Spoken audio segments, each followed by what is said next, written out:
How eager are you to kind of get on the court and get under some game conditions? I'll be okay when I get here.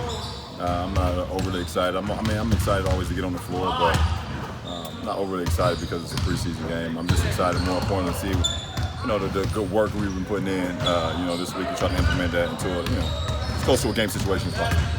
Have you guys gotten to the point where you decided how many minutes you're going to play tomorrow? No. Denver's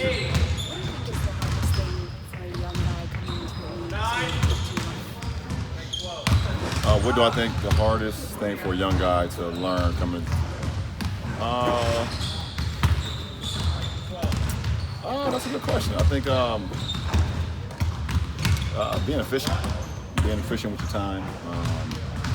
Understand how to get the best work out of less minutes than not so good work with a lot of minutes. Meaning, you can get the same work done in 45 minutes, an hour, hour and a half, if you're just very efficient with it, and you don't have to be on your feet a lot. When you're young, you wake up the next day and you feel great no matter what you did the night before. So it takes a while for you to understand your body and how protecting your body, is the most important because it can catch up with you. Denver's a team that barely missed the playoffs last year, and obviously I would think this group has aspirations to make the playoffs, so that's a team you kind of have to buy with. When you play them in the preseason, is there any scouting going on by you and the rest of the team in terms of trying to not just concentrate on what you're doing, but getting to know this? Well, listen, they brought back the same team. They added IT. But for the most part, it's the same team, so it's not. I don't think they're changing what they're doing. What they do works very well. For the most part, it starts with the Joker. He's going to be the guy in the middle of the floor, playmaking, and all those guys move around. And, from Gary Harris to Jamal Murray, Paul Millsap is a great playmaker as well. And then they bring in Will Barton and those guys off the bench. So they play with a lot of high pace. They move the ball. They share the ball. I know Mike Malone from my days back in Cleveland, so I know what he's all about. So there's your scouting. Okay, well, when you're playing teams like Denver now 3 or 4 times versus 1 or 2.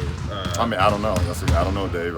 It's my first time in the Western Conference, right. So I really don't know. But competition is competition. I know all about that.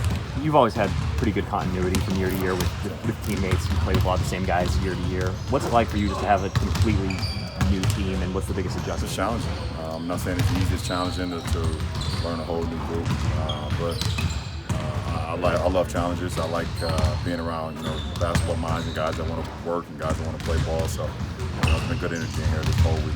It looked like you were watching film of the team's practice yesterday. What did you learn about the team from going back through and watching that? Just making mental notes. Some of your former teammates have said one of the biggest adjustments to playing with you is kind of getting used to being open even when they don't necessarily know or think they're open. How's that going here? You have to ask my teammates. LeBron, what do you guys need to do to become an effective switching defense? That's something they did a lot last year. You have to be physical at the point of attack, and then you have to communicate throughout the whole possession. I know it's still early, but what have impressed you about the young I just think they're just committed to getting better. They're in here early, and they're leaving late, and we appreciate that. A lot of these guys. I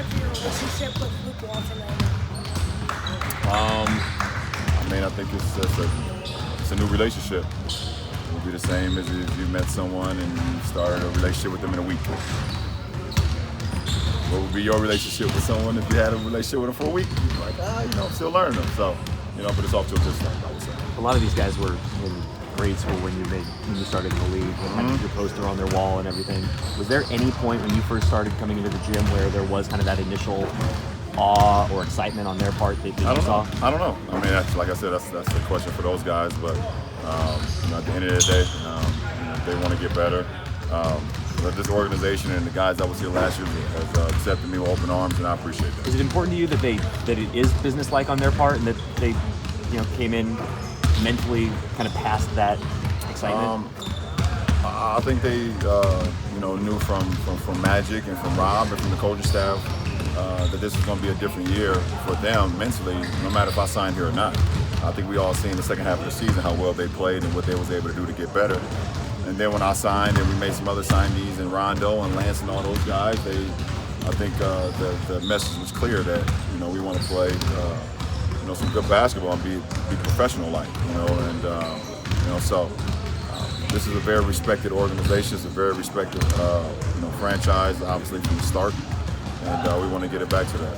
Hey, LeBron, Luke said he was either surprised or impressed that Lonzo didn't do much this summer because of the knee, but he looked like he couldn't really tell. Did you feel that way playing against him? Did he look like he was getting up and out? Yeah. I mean, I didn't know he was going to be, full go so fast, and he's been going through live drills the last, 2.5 days. So, I mean, his bounce is there, his speed is there, and so I don't even know if he even has serve. It's only 20. Maybe that helps him. LeBron, you mentioned Magic a moment ago. What do you think you've learned the most from Magic since you've been here in terms of just watching him operate? What stands out to you?